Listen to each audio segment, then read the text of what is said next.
आज हम पढ़ेंगे पाठ 11। पाठ का नाम है महामानव। अरब के नकलिस्तान में एक गरीब बुढ़िया रहती थी। कौन रहती थी? गरीब बुढ़िया रहती थी। एक दिन जलाऊ लकड़ियाँ चुन रही थी। एक दिन क्या कर रही थी? वो जलाऊ लकड़ियाँ चुन रही थी। बहुत सी लकड़ी इकट्ठी हो जाने के कारण उस लकड़ी के गट्ठे को उठाकर सिर पर नहीं रख पाई। उसका लकड़ी का गट्ठा, वो जो गट्ठा था वो बहुत भारी हुआ था, तो अपने आप उठा के सिर पर नहीं अपने आप मतलब अपने हाथों से सिर पर उठाकर नहीं रख पाई। उसको एक अजनबी को आते हुए बुढ़िया ने उसको सहायता मांगी। एक आ रहा था अजनबी, उसे बुढ़िया ने सहायता के लिए पुकारा।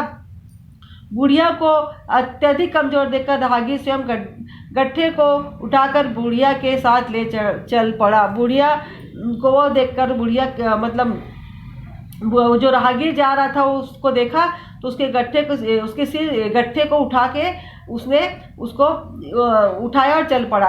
बुढ़िया उसे खूब आशीष दे रही थी। बुढ़िया उसे क्या कर रही थी? खूब आशीष दे रही थी तथा उसे नगर में आए जादूगर से सावधान कर रही थी। वो कोई नगर में उसको पता चला कि कोई आया है जादूगर, तो उससे उसे सावधान कर रही थी। राहगीर ने जब बुढ़िया से पूछा, अम्मा क्या तुमने उस जादूगर को देखा है? राहगीर क्या पूछती है कि क्या तुम उस जादूगर को देखे? तो बुढ़िया ने ना में उत्तर दिया। बुढ़िया बोलती नहीं।